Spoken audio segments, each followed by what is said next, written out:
D, the Pledge of Allegiance. If everyone would please rise and join Cassandra Boss in the pledge. Pledge allegiance to the flag of the United States of America and to the republic for which it stands, one nation, under God, indivisible, with liberty and justice for all. Thank you, Cassandra. And moving on to item E, approval of the agenda. Motion is in order. So moved. Second. Any discussion? All right, hearing none, all those in favor state by saying aye. Aye. Opposed? Agenda is approved as is. Okay. Took care of the claim status. And moving on to item 4, consent agenda. Motion is in order to approve the consent agenda in gross. Second. Any discussion or any individual items any board member wishes to remove for discussion?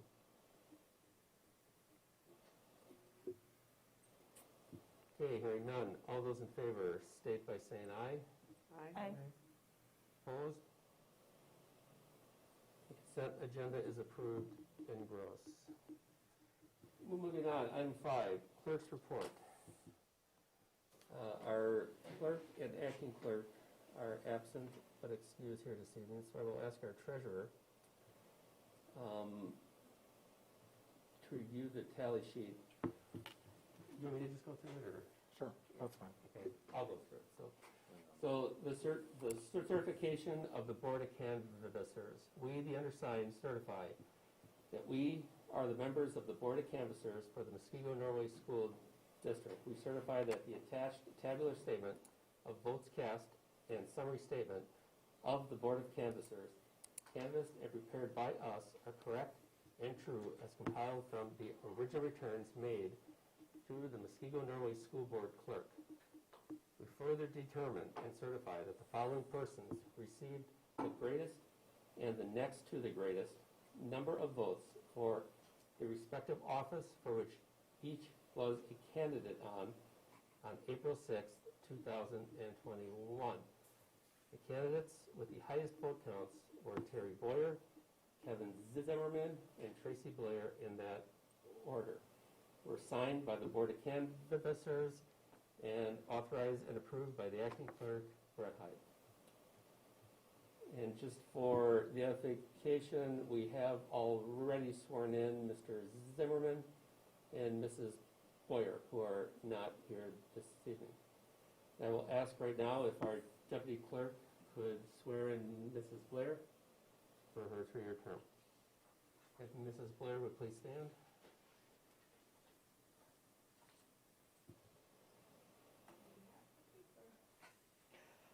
Oh, sorry, yes, you would probably prefer this, right? You don't have it memorized? No. So this is the... Oh, yeah, so she has to.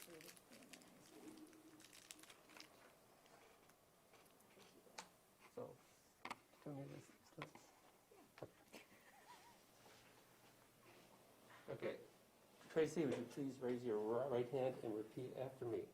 I state your name. I, Tracy Blair, Having been duly elected to the office of school board member have been duly elected to the office of school board member for the Muskego Norway School District, for the Muskego Norway School District, but have not yet entered upon the duties thereof, but have not yet entered into the duties thereof, swear or affirm that I will support the Constitution of the United States, swear and confirm that I will support the Constitution of the United States and the Constitution of the State of Wisconsin, and the Constitution of the State of Wisconsin, and will faithfully discharge the duties of said office, and will duly, sorry, do it again, and will faithfully discharge the duties of said office, and will faithfully discharge discharge the duties of said office. It's complicated, right? Yeah. To the best of my ability, to the best of my ability, so help me God. so help me God. Congratulations. Thank you.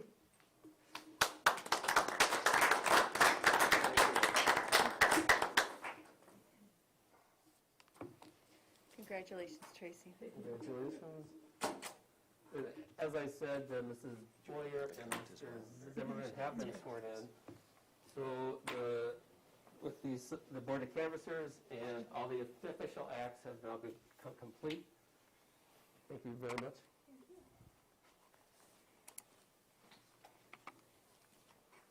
All right.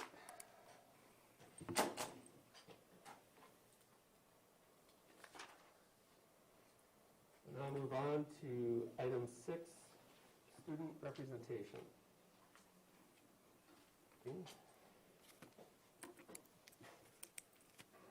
High school board. This week at the high school level, the prom will be taking place on Saturday, April 17th at the Brookfield Conference Oh, sorry. Center. There we go. This year's theme is Mamma Mia. And also, the MHS Prom Dance team participated in the WACP virtual regional competition this past weekend. Congratulations to the team for placing first in Division I Hip Hop and second in Division I Proms. Their competition videos will advance to the state virtual competition at the end of April. Members of our Muskego High School Key Club were able to also make comfort blankets, and they dropped them off at children's hospitals for the patients. Also, a big congratulations to the entire MHS forensics team, which are advancing to the WHSFA state competition after competing virtually at the district level this past week. Plus, an additional shout out and congratulations to Rebecca Hebert, Cindy Prunsky for earning perfect scores all 3 rounds. The WHSFA state competition will be held virtually on April 17th. The team will also be competing at the WFCA state tournament on April 10th. Good luck, Warriors. Students can now sign up to become a Warriors 101 mentor to help incoming freshmen ease their transition into high school. For more information, Tessa Buckmaster and I made a video explaining more about the club that is linked onto my document. Also, finally, a congratulations to Jared Gibson, who has committed to participate in all the required dates and activities of the 2021 WSMA High School State Honors Music Project. Coming up at the middle school level, I would like to congratulate the Lake to Noon and Muskego Lakes Destination Imagination team for taking first place at the DEI competition this past weekend. At Muskego Lakes hosted a recess period for all virtual students at both middle schools, and their goal was to give virtual students an opportunity to connect with other virtual students. It was an outdoor recess where face coverings were required at all times. Muskego Lakes is also looking for donations of snacks for their students to refuel while taking a break on forward exam testing days. Their 8th grade completion ceremony is on June 9th, and to allow for proper physical distancing, they will hold 3 ceremonies on Wednesday, June 9th. Students will be divided among 3 ceremonies based off of their homeroom, and specific information regarding homerooms and ceremony times will come out soon. Only 2 family members per student will be allowed to attend the ceremony, and all ceremonies will be live streamed and recorded so extended family members can view them. To give the 8th graders an opportunity to celebrate this milestone together, a class breakfast and yearbook signing will happen the morning of June 10th. At Lake to Noon, April 20th is going to be the forward exam testing date for English Language Arts for in-person and virtual school students. April 21st, the forward exam for math will be held, and April 22nd is going to be the forward exam date for science and social studies. June 10th is Lake to Noon's 8th grade promotion, and they will have rolling promotions during the school day in order to allow for 2 people from every family to attend the ceremonies, and more information will be coming. Also, a shout out to the book club presentations at Lake to Noon. Their 5th graders have done an amazing job on their presentations. It shows that they have put in a lot of thought, time, and creativeness into their work. Finally, at the elementary school levels, at Bay Lane, they plan to host their final virtual coffee with the principals on April 23rd at 9:30 a.m. And they'll start by sharing an overview of Bay Lane's parent survey results and to share updates of events happening around the school. The kindergarten open house will be Friday, April 30th from 9 a.m. to 1 p.m. And then finally, during April, they will complete their 3rd school-wide community building activity where they continue their monthly theme that focuses on a way to unite the community and continue a positive student and school culture. This month's theme is generosity, to help out and give back to others. At Lakeview's April Pbis incentive, each teacher will be given a punch card, and when the teacher and or another adult in the building witnesses someone demonstrating respect, or random act of kindness, the teacher will punch a hole in their class's card. When the class gets all 25 punches, they can celebrate with their own incentive. Teachers will take time to share each act of kindness in hopes it motivates others to want to spread kindness throughout Lakeview. For March, the students killed the 700,000 reading minute mark for their 1 million minute challenge. The students earned picnic lunch to celebrate their reading success. Lastly, at Mill Valley, during the month of April, Mill Valley will be busy. The focus of April and their school will be Mill Valley Makes a Difference. The flyer is linked on my document for more information. Over the course of the week of April 12th through 16th, they'll be supporting the Leukemia and Lymphoma Society, and each class will make a promise to make a difference in a special way. And they will be having a no trash picnic on Friday, April 16th, in support of the upcoming Earth Day. There's also a flyer attached to explain more about the different dates, dress-up days, and donations that students are going to be making throughout the week. They also kicked off their forward testing at Mill Valley April 19th to the 28th, where the 3rd and 4th graders will be working hard to do their best on their tests. Each month, Mill Valley continues to recognize classes with Golden Awards. They will also continue to recognize one student every 2 weeks by crowning them respectful royalty. If you have any questions or want me to include anything in my future reports, feel free to email me. Thank you.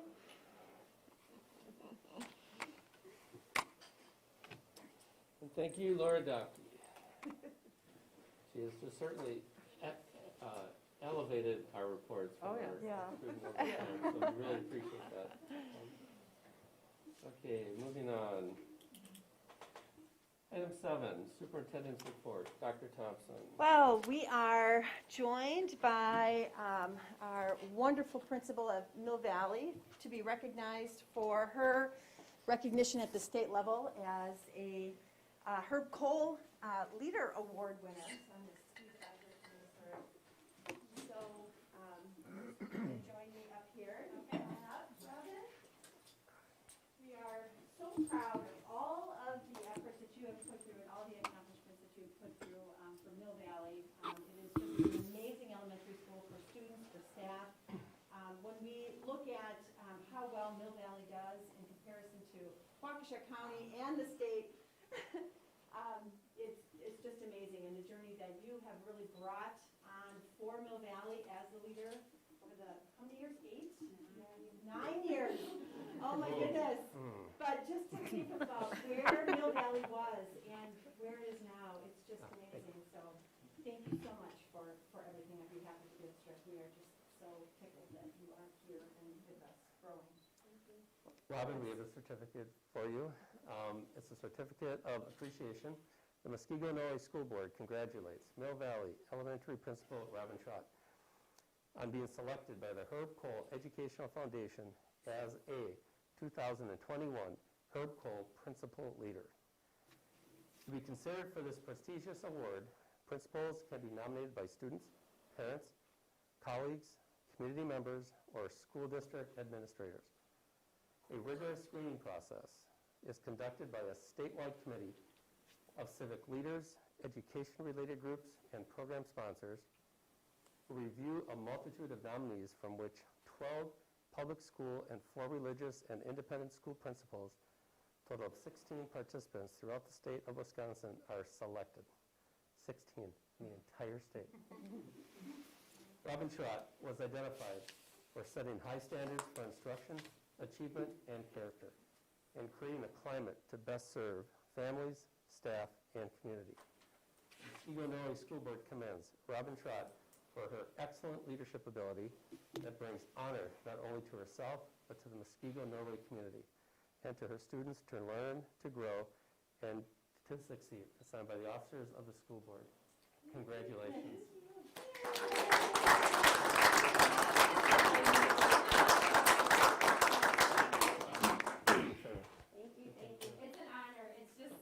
You guys know I love Mill Valley a ton, and it's hard to believe it's been 9 years there already, so lots of good things happening. Just gotta keep it that way. Thank you. Thank you. Did you get? No, we need to get it official. Very good. Official, do I open it? I'm sure you can look at it. 1, 2, 3.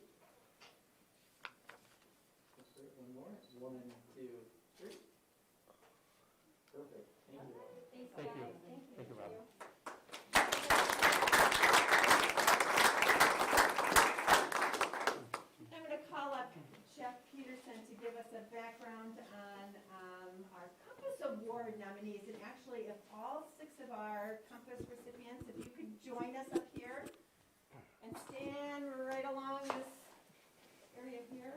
Jeff will kind of introduce what that is. And Jeff would be standing there as well. As we all know, he is an award winner this year as well. All right. So Dr. Thompson and I are extremely excited to share with the board and the community the 6 recipients of the Compass Award for this school year. But before we do that, I'd like to share a little bit more about the Compass Award itself. The purpose of the Compass is to reinforce and to recognize staff who, through their commitments and their contributions, ensure that every student is learning, growing, and succeeding. Our mission statement. Specifically, the Compass honors staff members who meet designated criteria in the following areas. 1, that is to make a positive impact on students, our most important work. To make a positive impact on staff, parents, and or the community. The 3rd is a commitment to continuous improvement, leadership, and or service. And the 4th is to be a champion for innovation, creativity, and or best practice. So, essentially, through the Compass Award, parents, students, and staff have the opportunity to nominate MNS staff members who exemplify those aforementioned qualities. The nomination process includes a minimum of 3 individuals who contribute in writing to documenting how the staff member meets the criteria. A team of administrators and then staff members, those are Compass recipients from the prior year, actually review the nominations that come in. And this year we had the most nominations that we've ever had since the award has started back in, I believe, 2007, 2008. That team surprises then, once they make the selection, that team surprises the recipients at their school. And we did that on March 12th of this year. And we presented them with balloons, a certificate, and also the opportunity to choose a place where they would like to dine with their loved ones, their family. We did that in the presence of students and staff, and it's a great morning that we get to spend inside of the district. Our board members also joined us that morning as well. So those recipients receive recognition tonight here at the board meeting, which we'll do in a moment. And they're typically invited to our end-of-year celebration, but due to COVID this year, we will not be bringing 600 staff members together in a gymnasium. We're going to be doing something a little bit different, where we'll be recognizing our Compass recipients in front of their own staffs a little bit later in May. At that time, they'll actually receive the Compass and their gift card that they chose earlier in March. So at this point, I'd like to turn it over to our board president, Chris Buckmaster, where he will introduce individually our 6 Compass recipients for 2021.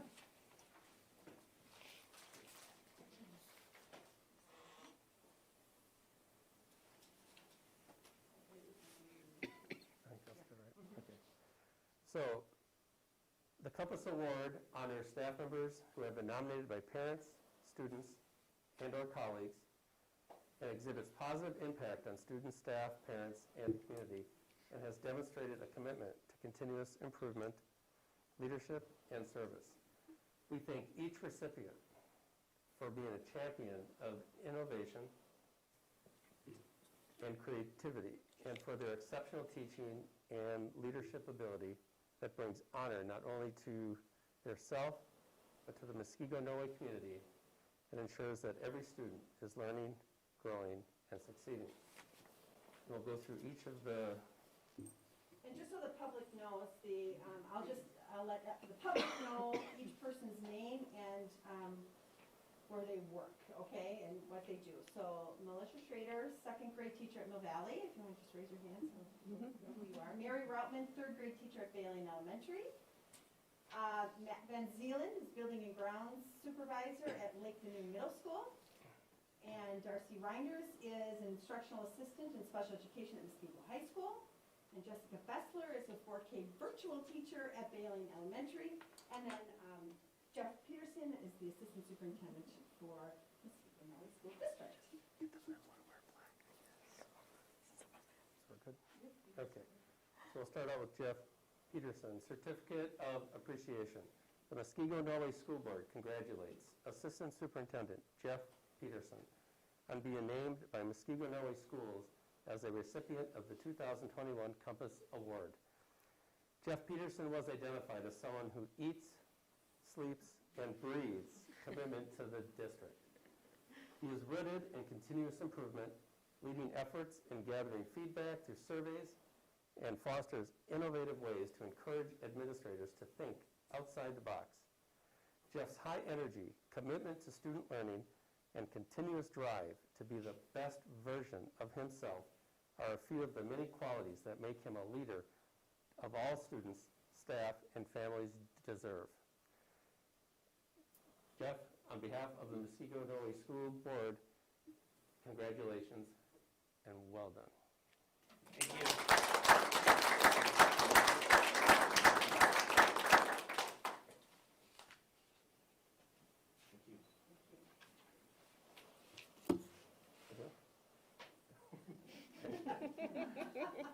Certificate of Appreciation. The Muskego Norway School Board congratulates Muskego High School Special Education Instructional Assistant Darcy Reiners on being named by Muskego Norway Schools as a recipient of the 2021 Compass Award. Darcy Reiners was identified as someone who gives students self-confidence and has the ability to impact a diverse and challenging population of students in a positive way. She is highly respected and appreciated for going above and beyond with frequent calls to parents, sharing positive stories while working with them to discuss ways to assist their child. The Muskego Norway School Board congratulates Darcy Reinders. Thank you.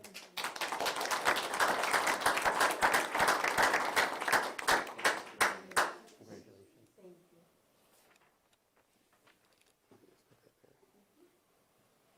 Certificate of Appreciation. The Muskego Norway School Board congratulates Lake to Noon Middle School Building and Operations Supervisor Matthew Van Zeelen on being named by Muskego Norway Schools a recipient of the 2021 Compass Award. Matt Van Zeelen was identified as a warrior at heart, with Muskego pride running deep in his veins.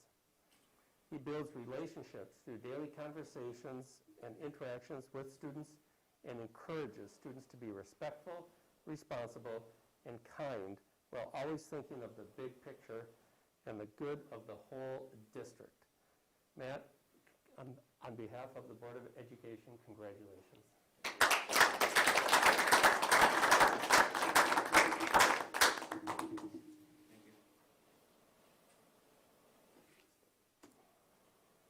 Certificate of Appreciation. The Muskego Norway School Board congratulates Bay Lane Elementary School teacher Mary Rotman on being named by Muskego Norway Schools as a recipient of the 2021 Compass Award.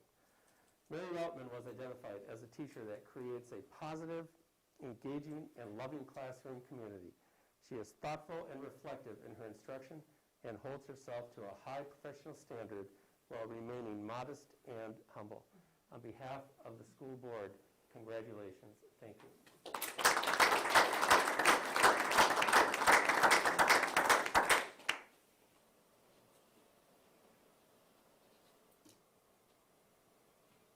Certificate of Appreciation. The Muskego Norway School Board congratulates Bay Lane Elementary School teacher Jessica Bessler on being named by Muskego Norway Schools as a recipient of the 2021 Compass Award.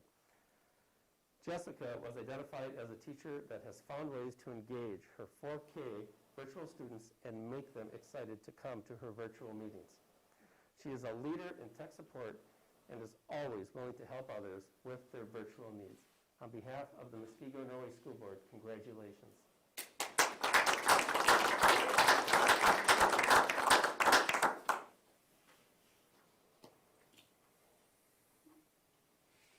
Certificate of Appreciation. The Muskego Norway School Board congratulates Mill Valley Elementary School teacher Melissa Schrader on being named by Muskego Norway Schools a recipient of the 2021 Compass Award. Melissa was identified as a teacher that pours her heart and soul into everything she does. She is She is welcoming every student and with open arms and making everyone feel a part of the classroom community. The Muskegon Norway School Board congratulates you and thanks you very much.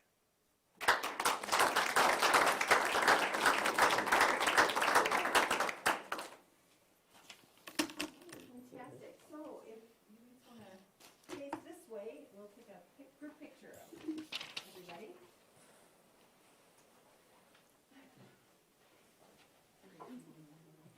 I like when you guys all have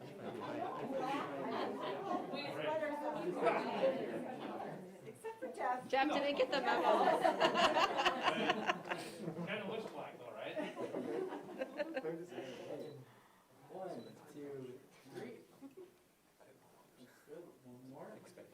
1, 2, 3. Perfect. Is it good? Thank Anybody you. else want to Thank take you again, everyone. No? Okay, you good? Thank you again. Thank you.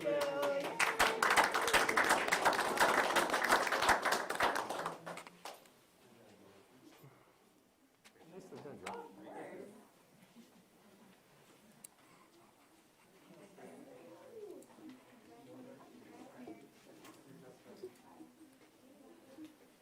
Okay, so now we can have our police department guests. If you want to kind of squeeze it and roll your chairs toward the center, that'd be awesome. And then Jeremiah, if you need to have them use the microphone, you can pass that along as they're seated. Great.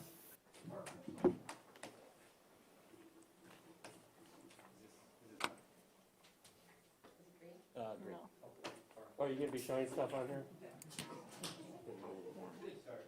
Do you want the mouse, Jeremiah, or you want me to just click for you? Will you do an audible beep every time? Okay,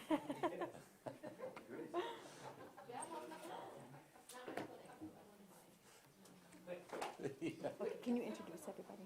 Yeah, I'll pass it. Just want to say thanks everybody for the opportunity to talk a little bit about school safety and our school resource officers. So each year there's a school resource officer report to the board, and this is that. I'm just going to pass the microphone down. Everybody can introduce themselves. We have a special guest at the end. We gave a rousing speech earlier. Yes. Hi, I'm Officer Dylan Lang. I work at Muskego Middle School and I cover Bailey Elementary as well. This is my 3rd year in the school district. Eric Nowicki, Lakeview Middle School, Middle Valley Elementary, and Lakeview Elementary. And I've been here since 2001, I believe. Long time. Lieutenant Andy Kraus, I'm the supervisor of the school resource officers. Candace Hendrickson, I am the SRO at Muskego High School. I have been there since 2000. I am, I guess, chief. Yay! Congratulations. Well, about 8 hours. Thank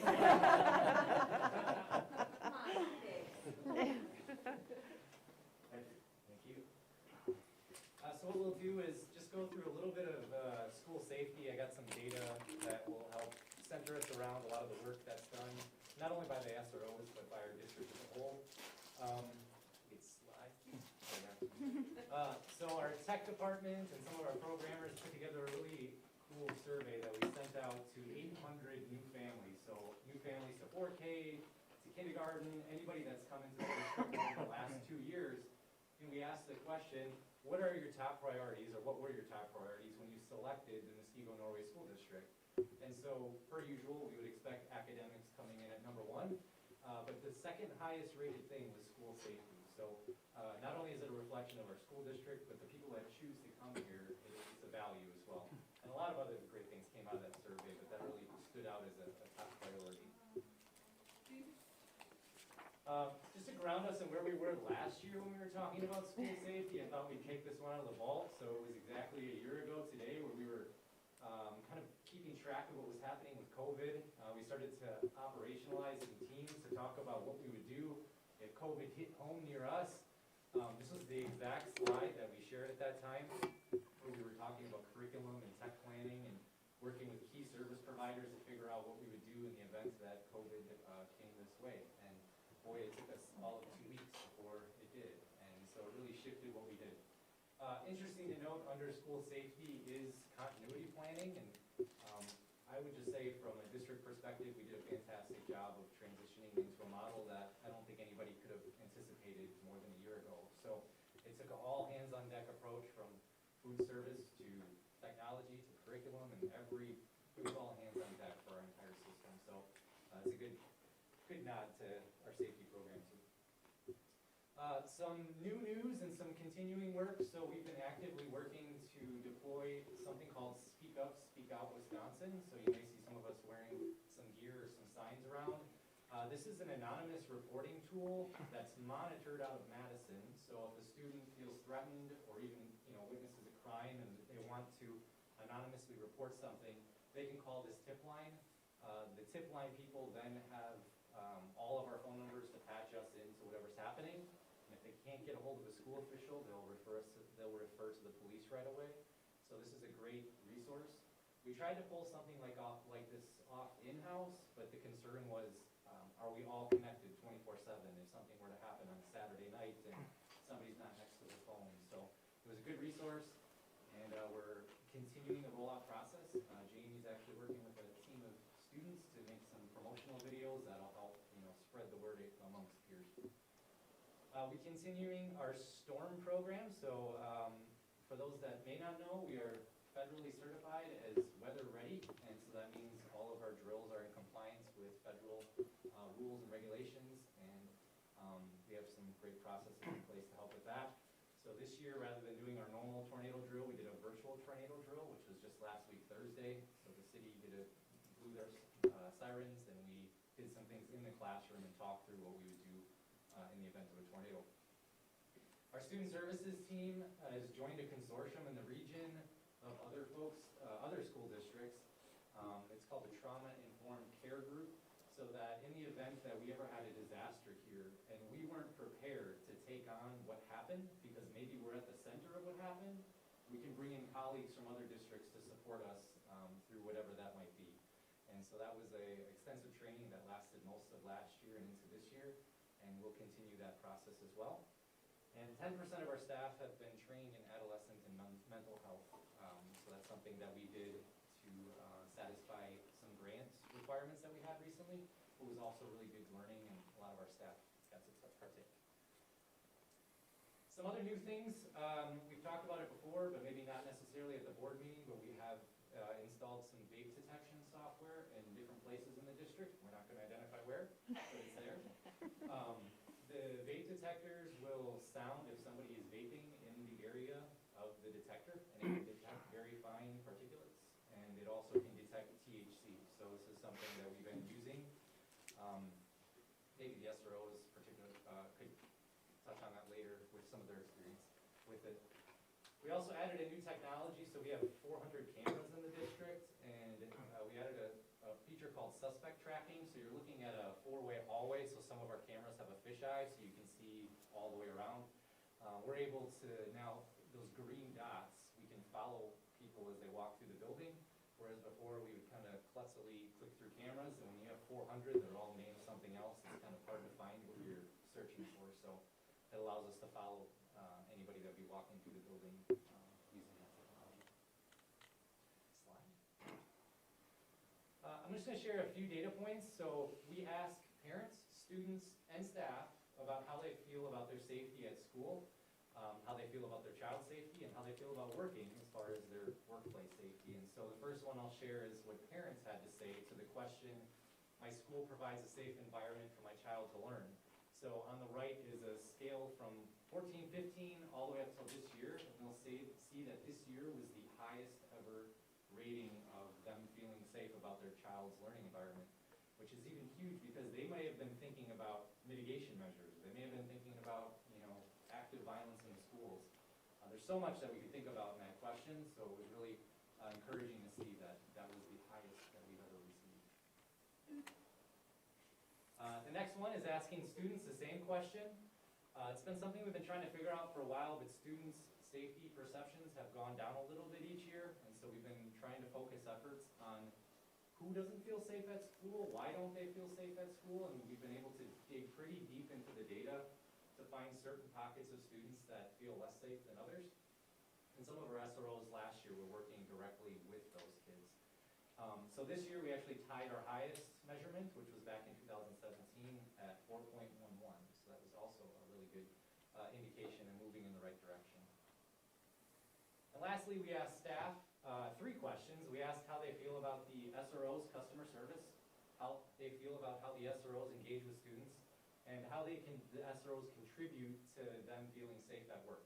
And we just about tied for the highest we've had, which was last year, coming in from staff. So that was yet a great nod that we're heading in the right direction, and that the SROs are really doing a great job providing safe environments for our staff.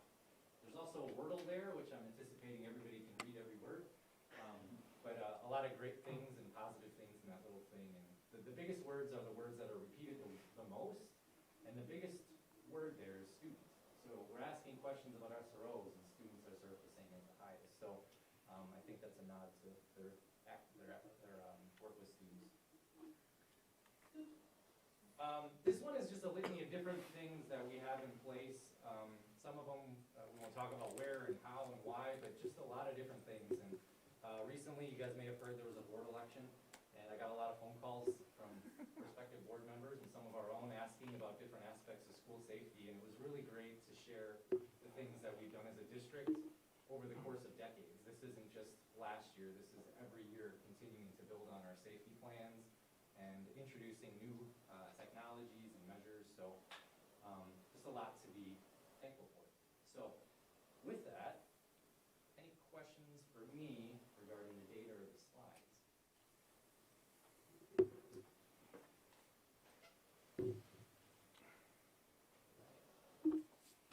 I'll pass it off to Officer Lane. Why don't you share maybe something you're proud of or something that you're working directly at Mosquito Lake, or anything you want to share. Sounds good. Yeah. So I just wanted to say I've been in the school district for 3 years, and each year's been so drastically different from each other. You know, my first year I was just getting the hang of things, and it was a normal school year. Then last year, right when I felt like I was getting into a groove, you know, COVID happened, and we don't have school for 3 months. And then with this past year and, you know, managing COVID complications, it's been such a different year than I expected it to be, but it's been really nice. So for this year specifically, I've kind of broken it up into thirds for myself. So in the first third, up until about Thanksgiving, it was kind of nice because students were adjusting to masks and plexiglass, and there was almost no behavior issues because everyone was so nervous and kind of walking on eggshells. And so it was nice because traffic was a major concern then, and teaching DARE was what I was doing for pretty much September to December. So it was really nice to be able to do that without dealing with, you know, different behavior issues each and every day.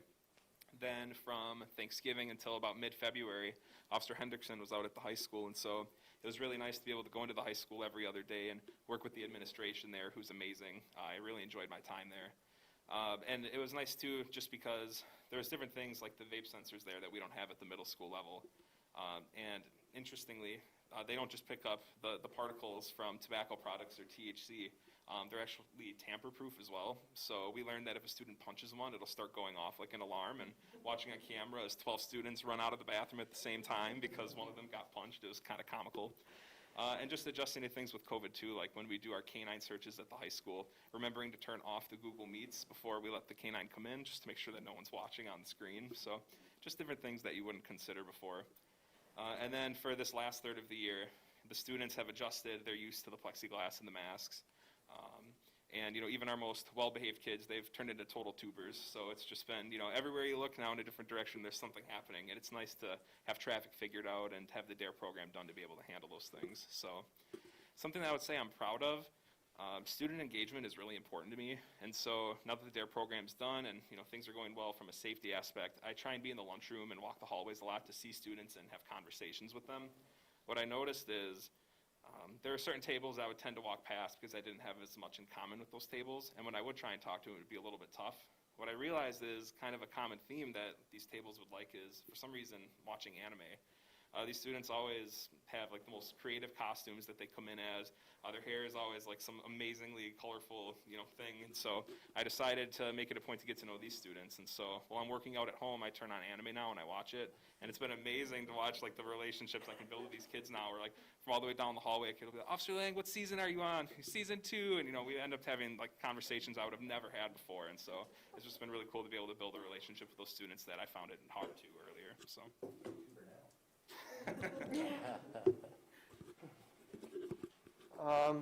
I would say, there's a couple things missing up there I noticed that maybe could have been added.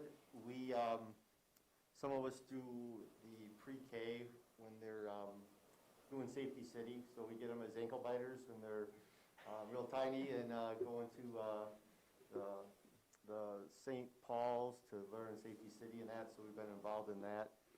Another thing we do is shop at the cop, and we actually, all those students that participate are Muskego Norway School District students. So we have an advantage because, we kind of know what goes on in their personal life and their school life, so we can identify those kids at risk and invite them to participate in those kind of programs. We've also, helped out with some of the student services to identify some that might be in need for financial assistance or food pantry, and they don't always have the correct information, or they have the most accurate information. So I think that's a good way that we're used in that regard to see some of those students and families that are kind of fall between the cracks, and we can help build those families up and those kids up too. And I guess I'm proud of my involvement with that population of the students that don't always get the accolades for being the best student with A's and the best students that have athletics or that recognition from those type of things. I try to identify those students and give a little bit more attention that they might need or crave. So that's what I'm most proud of. One of the areas that I've been focusing on recently is, our SROs and our detectives as well are often called upon to do investigations where children, sometimes there are suspects, sometimes there are victims. And we've learned that we need to work in conjunction with not only just our prosecutors and the people who do our forensic interviews, but also the school support system that helps not only treat the children's mental health needs and their safety needs here at the school, but as well as their safety needs once they leave the school and they're in that home environment. So as a result of that, I'm currently working on setting up a training, and really even calling it a training, it might be a little bit of a misnomer. It's an opportunity to exchange information between our prosecutors who handle these sensitive crimes and the student services people, and really anyone who's a part of the school staff that this would impact. And it also gives us an opportunity to hear from those school staff individuals who can share with us their input and the things they're dealing with the children and the family here at the school. So I'm really looking forward to that and think it's a great opportunity for us to kind of grow together as a team. Thank you. Well, like Officer Lang said, I was here for a little bit in the beginning, and then I was out on medical leave for a few months and then back. So in the beginning, getting used to wearing the masks and getting everyone up to speed on that. I think the kids have been great. Like the whole time I anticipated more pushback, and they just, they want to be here. They want to be around one another. Yeah, do we have, a couple noses showing here and there? Yeah, but the kids have been great with it. I appreciate that my colleagues covered for me while I was out. When I got back, then we're just, the kids are getting used to me being back again, and, someone being there all the time. Because although they covered for me, they also had to go and have responsibilities at their schools, so they weren't there 24/7. But, I came back and the school was still standing and they left it in good shape, and, so I was able to roll back in. And one of the things that I enjoy most about my job is making connections with, it might not be, all the popular kids on cheerleading, the football team, all the, things we read about in the paper. It's those kids that fall between the cracks, the kids that, are sitting at a lunch table by themselves and may or may not be eating, and, to go up to them and say, hey, where are your friends? And why aren't you eating today? And let's make sure you get some food. one way or the other. Or, the special education kids who, just, you run into them in the hall, you run into them in the cafeteria, and you sit with them for a little while. And, I think you brighten their day, but they brighten your day just as much. So I really enjoy, my conversations and my interactions with them. Probably it's the highlight during the day. I really do like that better than writing parking tickets. Chief? Oh, I guess. I just wanted to, some of you were there today because I invited community stakeholders. I met with my staff today at the Performing Arts Center on purpose because it's my first day. And I will tell you, I stole some things from the school district on purpose because I think people move and stay in this community because of our city leadership, school board included, safety, and then ultimately our schools in this area. Those are the big selling points to our community and what make it great. And I stole from Mr. McMillan like one warrior. I've been working with Mr. McMillan for a while, having children in the district myself. And on his door it says 55 programs, 1,500 students, one warrior. I shared that same message with my staff today, and I asked, why does it stop at the high school? And I just want you to think about that for a second because we're all in this together. And that's where I want to go as a police department, where I want to lean forward and talk about being one warrior. And Todd and I have joked about it before of like, you've heard all the stuff about warriors. Well, is it a Native American thing or not? I'm talking about being a warrior principle. And being one warrior is all together that we're all working towards a common goal. And part of our relationship here has been demonstrated time and time again with the school resource officer program and why it's important for community policing. And I just want to say thank you, and I'm looking forward to working with you all here in the future.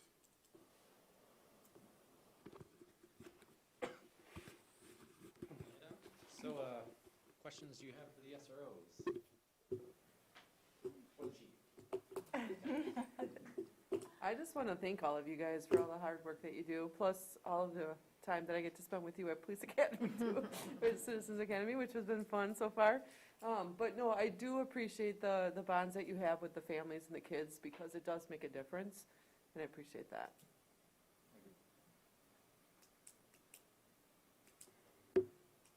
I have one on vaping. So what is the, like your thoughts on that? I mean, as far as, because we've gone through we've got from the, sort of the illicit drugs to, we seem to have a handle on that, and you're constantly making us aware, and we're working to get together to ensure we're always one step ahead. And then vaping always seems to, the past few years has been kind of a challenge to find the technology to actually assist. And I guess from where we were and are now, any thoughts on that? I mean that. Yeah, I think you hit the nail on the head that we really tried to stay a step ahead, but it seems like as soon as we kind of get a handle on, addressing one crime, people are figuring out a way to get around that. A great example of that is the Delta 8 THC. It's derived from hemp, and it's currently legal. There's no law against any derivatives of hemp. And it basically has the same effect on a person as regular weed, marijuana.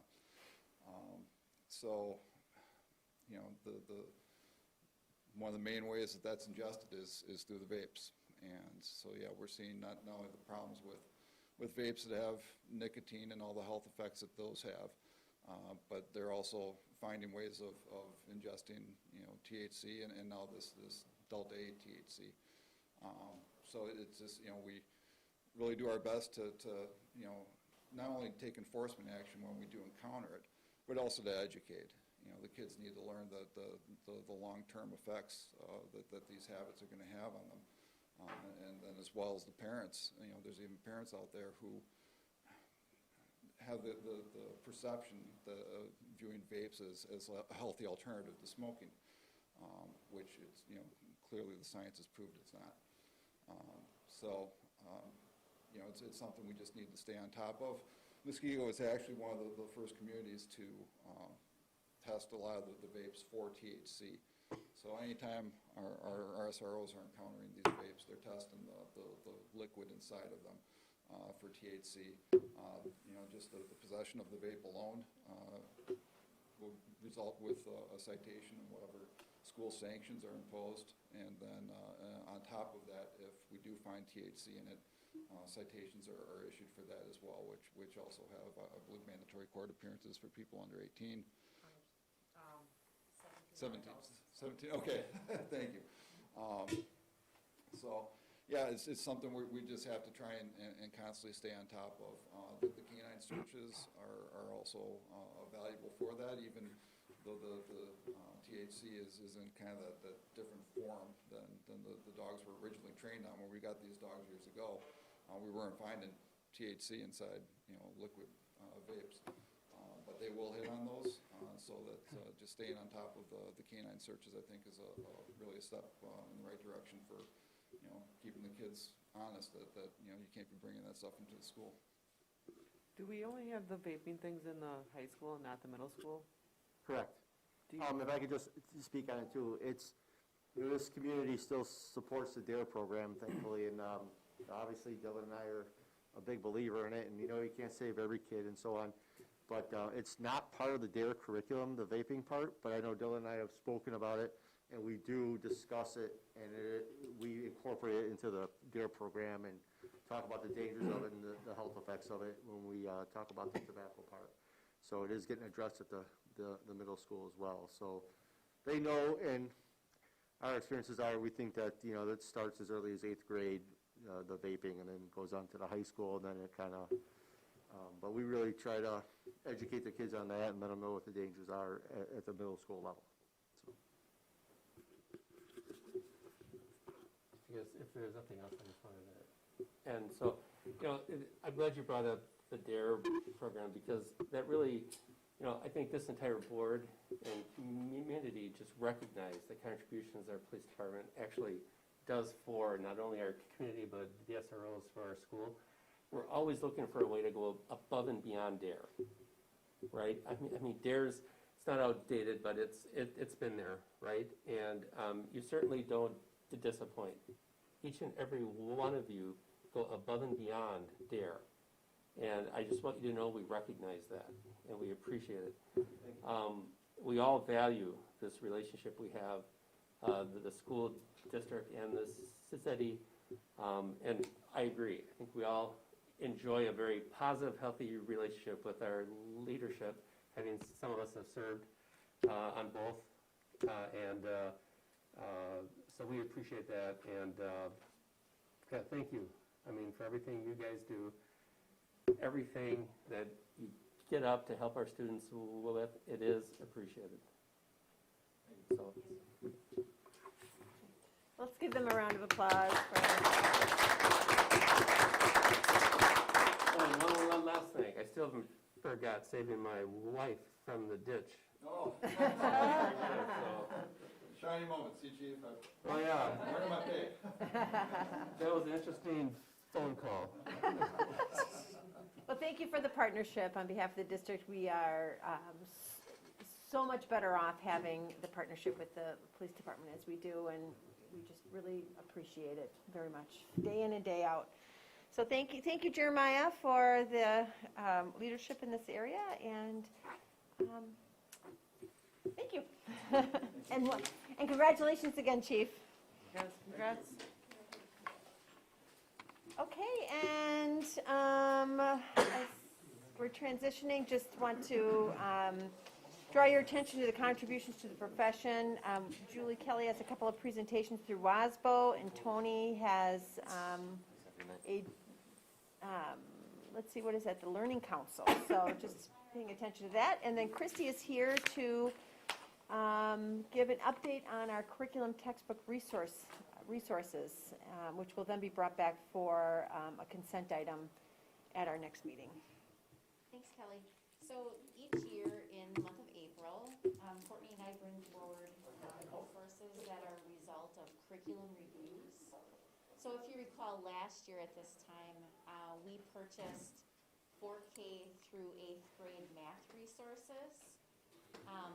The high school opted not to purchase resources last year because they were very interested in piloting a digital resource called MathXL My Math Lab. They're the same product. One is more of a higher ed, for higher ed classes like calculus, for example, and the other is for more high school curriculum. So this year they have been piloting that and are loving it. The nice thing about those digital products is, in addition to having their textbook as an ebook connected to the product itself, they're able to customize learning opportunities, assessments, and collect data around how their classes are performing on standards.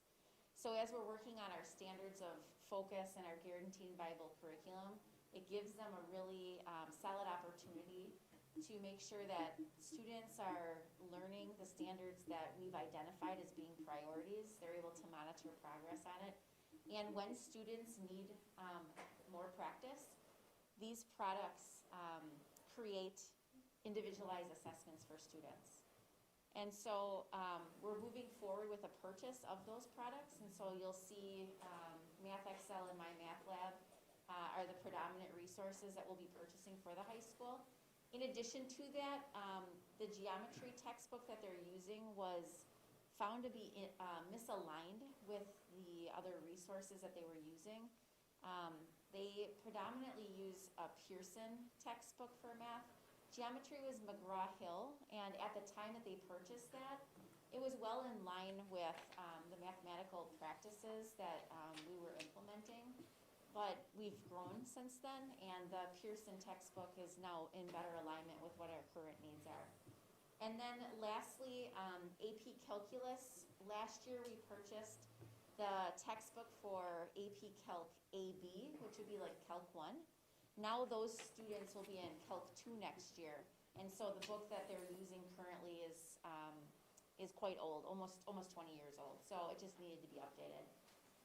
In addition to high school math, the elementary schools have been piloting a Phonics resource the last couple years. And at each grade level, they'll take a year and they'll pilot it and then purchase for the next grade level. And so we're phasing that in through all of elementary. So kindergarten and first grade have been purchased already. Next year, Courtney's looking to purchase for second grade. And then we'll likely pilot for third grade and purchase the following year. So those are our curriculum resources that we'll be purchasing. It is budgeted for $151,574,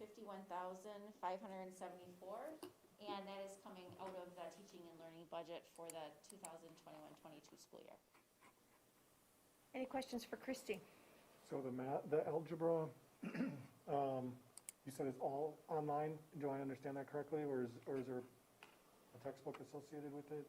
They will be maintaining their current textbooks, Okay. which they use as classroom copies and send home with students who request it. Okay. But the digital version is available through their MathXL license. And then you had mentioned customization. How does that work? Is it based on if they're taking quizzes online and things like that? So I'm just curious. Sure. So it's smart software. So if they create an assessment around, let's just say 3 different standards, every student's going to see different problems, but it's around the same skill. And then the program helps to identify where students might need more practice, and it can shoot out extra questions related to those standards only for students who need the extra practice and not for those who don't. Excellent. Thank you. So Christy, it looks like the subscription is for 6 years. Correct. During that 6 years, is it the same content for those 6 years, or will they be upgrading it with whatever like newest thing is out there, whatever, or is it just that older version and you stick with it? Yeah, MathXL is updated annually, and the nice thing about it is we don't just have access to our textbook. There's about 20 different textbooks that we can select, even ones that we don't own. And so if like another textbook has better questions or different problems, they can connect to it. And so we kind of get the best of both worlds. I was just concerned because of the length of the time, and if it wasn't being updated, 6 years seems like a long time for technology. Yeah. You know, that maybe there'd be something better. They're always updating their question banks on an annual basis. So like the current copyright of Math Excel is 2021. Oh, okay. So since Rick isn't here, I've got to ask the question about. Oh, thank you, yes. The shipping. So, is that reduced from years in the past because of the online subscriptions? Oh, it's funny that you asked, and I actually did reach out to our rep because I knew I was gonna have to. We never asked that. I know. So the rep said that for textbooks, we're paying about 8% shipping. For the digital licenses, they charge us 2% shipping because they are still shipping out paperwork related to the digital subscription codes. Okay. So it's an opportunity for them to make the money on it. Okay. Yep. We can't do anything about that anyways. I tried. Good. Any other questions for Christie? No? Again, this will come back for consent agenda in May. Thank you, Christie. And that concludes the superintendent's report. Thank you, Dr. Thompson. Welcome. Moving on, item 8, President's report. I'd like to just give a hearty congratulations to all the candidates in the recent school board election. Thank you for just being willing to put your name out there and have all this great scrutiny cast on you. And it was done with great pride and professionalism, I thought, and I certainly appreciate that amongst everyone. I, as a district and as a serving board member, did not, I feel very positive by those currently on the board that ran, and I certainly appreciate that. So, thank you. And moving on, board member reports. Mr. Bowman. So 2 things real quick. First off, we've gotten a lot of, I think, accolades over the years from academic performance, and we've gotten buildings and grounds, awards and Tony's Award, and I just think that it's a culmination of all of the hard work of our staff and our teachers, and tonight was a great example of not all teachers, although they're fantastic, but buildings and grounds and Jeff and leadership, and I just wanted to thank you. I think that is what makes our school district great and what results in the high academic performance we have. And every one of you contribute, no matter what, line of business you're in, right, or what you're supporting. So I just wanted to thank you for that. The second thing is I wanted to particularly thank Joseph. You came in to support the retirement of a board member, and you did it with a very steep ramp-up time frame. You came prepared, well-researched in all of the meetings that you participated in, and I think contributed right out of the gate. You did it with a lot of intent to make this district better, and I think the district and the board is better for your service, so thank you. Thank you. Thank you, Mr. Bowman. Mrs. Blair. Yeah, so I know I talked to you about this. So my term for the Board of Control for CISA 1 is up for re-election or renewing. And so they had asked if I would continue to do that, so I have agreed to do that. So we'll be able to continue that for another 3 years. So tomorrow's meeting, they will nominate me, and then in the May meeting, I'll be inaugurated or whatever. So that was my update for that. And then I too, Joseph, think that you did an outstanding job on your campaign and your board approval and stuff, and you really are one stellar individual, and I'm glad that I know you now. Thank you. Thanks. Thank you, Tracy. Mrs. Boss. I was, Tony caught my eye, he did something. So, Mrs. Boss. I don't have anything other than thank you, Joseph. You've been great here. You will be missed. Thank you. And just, one final comment on that too, and a letter of appreciation will be forthcoming, just detailing your service on the board, and as Bob had appropriately said, I mean, you basically came on under the retirement of a board member who moved out of the district, and you've been a blessed just addition to our board, and I certainly appreciate your service. And please stay involved, stay engaged. Muskego has a place for you. There needs to be a place for someone like you with the gifts and talents and skill set that you bring. So know that, and I hope that you remain engaged, and I'm sure you will. I'm just saying that, but I know you will. But thank you very much. And then Mr. Boschert. So I don't have a fancy farewell speech or anything prepared. No, it has been an honor and a joy to serve along both the board members as well as the administration. I think this district is in great shape. I have no concerns. And I'm just excited to see the future unfold. So thank you. Thank you, Joseph.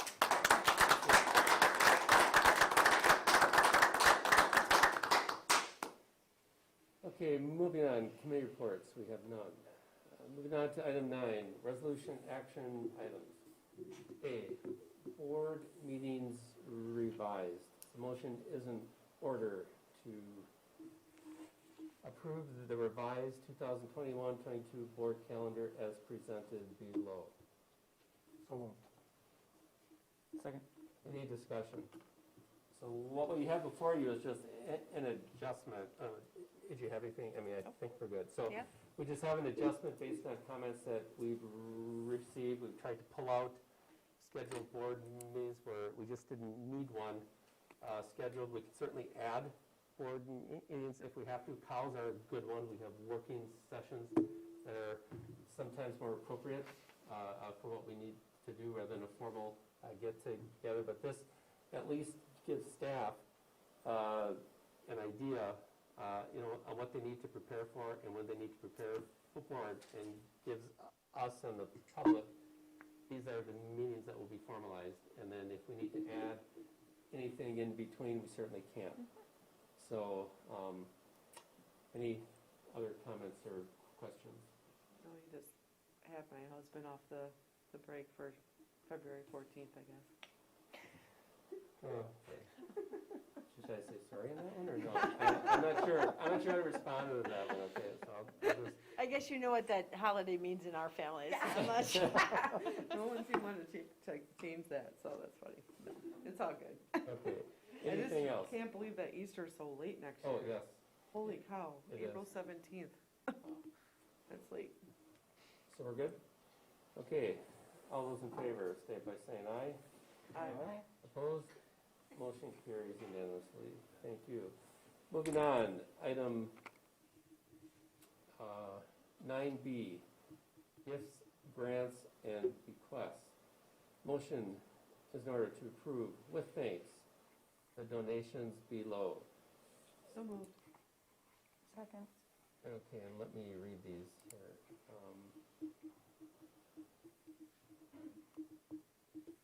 Okay, donations as follows. The Hill Room for the MHS robotics.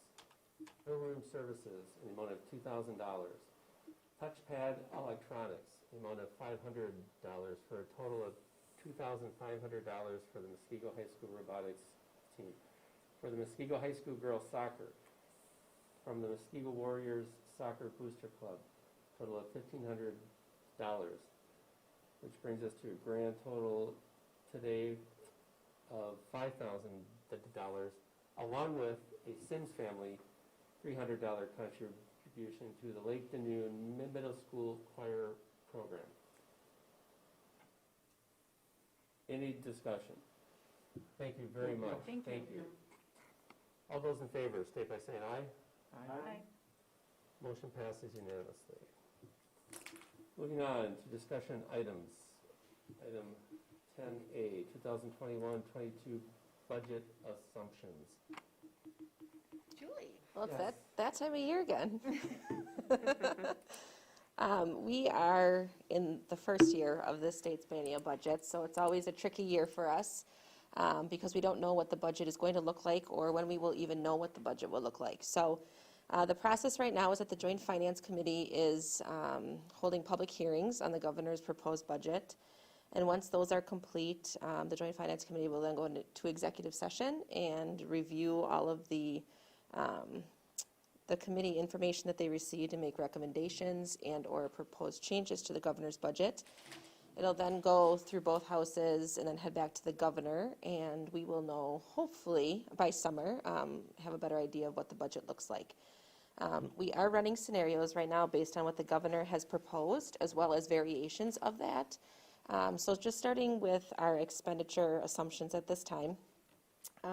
We have a September 1st health insurance, dental insurance renewal, and have started having discussions with our brokers about those renewals. And right now we're looking at about a 0% increase / decrease to either of those insurances. So we're going on, I believe it's 6 years in a row now without a health or dental insurance increase to our employees and also to our system. And that really is a result of a number of things, but the clinic has really helped with that and some of those other contracts that we've put in place to help bring down costs for insurance. Utility increases, we are anticipating a 2% increase. Our salary increases, we'll be running scenarios, aligning those salary increases to CPI and to our compensation models that we already have built out. And then transportation with fuel increases by 3%, and that's part of our 5-year contract that we have with Dairyland. On the revenue side, and this is where the scenarios will start to vary just a little bit, and we'll bring those scenarios back for you at the first meeting in May. So the governor has proposed a $200 increase to the revenue limit, which would be great for us. However, there's a lot of discussion right now at the state level about how much federal funding schools are getting. And with all of that federal funding, is there a need to support schools from the state side? And so that's what a lot of these committee hearings are having, and a lot of schools are advocating on behalf of why it is important, because the federal funds are a one-time spend versus these are dollars that will help us continue operations into the future. So we'll run scenarios on if we get 200 or less. There's also a lot of talk at the state level right now about special education support. We get a 28.2% reimbursement on all of our special education expenses. The following year, we get that reimbursement, and the governor has proposed bumping that up to 45%. We don't think that that's going to happen. Obviously, that'll take a lot of money to support that. However, we do see a potential increase. A lot of the state legislators have been talking about increasing that, so we will run scenarios with that. And then categorical aid, a very small increase up from $742 to $750 per student. Enrollment assumptions, we always run all of those assumptions above with a flat enrollment, an increase of 50 FTEs, and a decrease of 50 FTEs. We are one of the few school districts in the state that saw an increase in enrollment this year. There is a proposal out from the governor that school districts can count their enrollment from 2 years ago, so that the dip last year or this current year won't be as much of a hit to schools. I don't know where that's going, but we'll run our scenarios as we always have, because we did experience a very common enrollment for us. So in all the scenarios so far, we are expecting a tax levy decrease. And with that decrease, we're also anticipating the opportunity to levy funds for defeasing additional debt next year. So at the next meeting, we'll be bringing forward the proposal. If you remember last year, in November, we did levy additional funds to support defeasance this year, and we'll be bringing that defeasance forward in May. And that'll help us to pay down our referendum debt sooner and to save a couple $100,000 on interest costs. So you'll see those scenarios, the tax impact of those scenarios, and the defeasance at the next meeting. And then from there, all we can do is just continue to update the numbers as we get more information. And the board doesn't have to formally approve the preliminary budget until August, so we do have time to talk through budget scenarios and wait for more information. Any comments or questions regarding the assumptions? I really appreciate how you lay this out every year, and we start early and we just kind of cradle our way through it, and as these assumptions are changed, then the spreadsheets come out and Julie just has us dialed in. So yeah, my only question was for the revenue assumptions, where you say the increase for the per pupil and then for special ed. What is the percentage of those two? Like, is it 90% is just regular and 10% is special? Do you know what our budget normally is? Like, how much that will affect? Okay, so, so right now, we support about $4 to $5 million of general operation funds that we transfer into our special ed fund to support maintaining effort, which is required by federal law for special education. With every percentage increase that we get in reimbursement, that's less dollars that we'll have to see support that.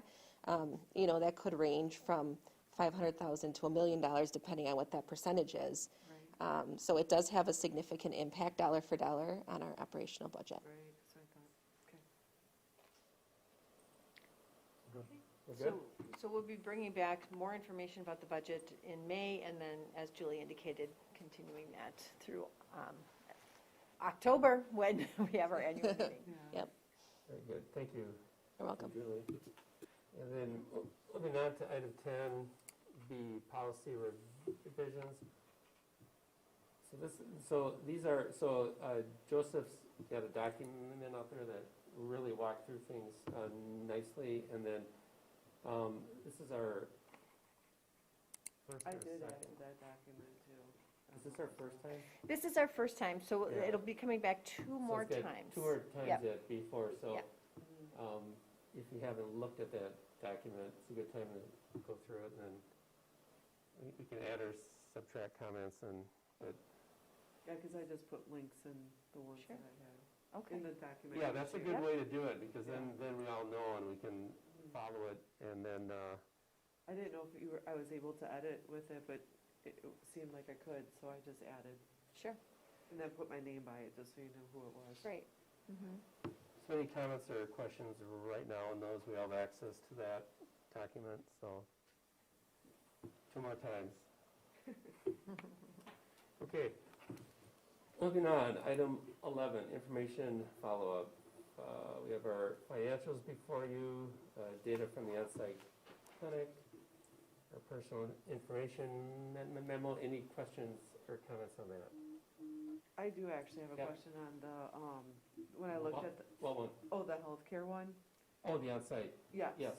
So when I looked at that, it looked like there was approximately between, the lowest was 3 and the highest was 6% cancellation no-shows. Is that our average? I don't know if that seems high to me, or I don't know. It's actually very low. We review them monthly, and when you look at, because they're combined, when you look at the no-shows, there are very few on a monthly basis where people actually aren't showing. The cancellations, they don't show it here, but they're usually canceled and then rescheduled for a different time. So we look at that data as well. So these percentages are actually very low from a health staff perspective compared to their other clinics. Okay, sounds good. I mean, it looks like it's well-used and stuff, so it's nice to see that. That's a nice format on the Yeah, report, too. I was just curious about, and maybe somebody got better too and didn't need to be seen. It would be interesting to see why. And we have all that, we get that breakdown, and a lot of times it's conflict with schedule, like, because people can go midday, and that's when the clinic's open, or HRAs or things like that, so. Any other comments or questions on on-site clinic, personal information memo, or financials? I have no communications. Sorry, one more thing, Go ahead. sorry. So on the personal information memo where I had the co-curricular sapiens and stuff, is there any way that, like, I don't know, is this available online somewhere? Because I do feel like it would be a good document for people that are outside to kind of know who to contact for what. And then it's only really kind of athletic focused. Is there a place that we could keep something for the co-curriculars? So let's say I had a student who was in robotics, I want to talk to the advisor for robotics. I have no idea where I can find that information. Okay. Even just if it's a PDF where you can just change it out when the people are, Sure. because the only reason why I bring this up is because I'm doing the track at St. Leonard's, and I Yeah. wanted to see if we could do an inner-city track meet. And so I was like, oh, good, this has got track stuff on it. So I knew who the advisors were for track, but then I thought to myself, how would I do that, know that information if it was a club? Sure, And I don't know if we have that out there sure. to help, I don't know. Thank you. Any other comments? I have no communications and miscellaneous business as authorized by law. I have no other business before this board. Motion to adjourn is in order. Mr. Boschert. Mrs. Boss. Second. Any discussion? All those in favor, state by saying aye. Aye. Aye. We are adjourned. Thank you, everyone. Joseph, thank you. Thank you. Thank you, Joseph. Cassandra?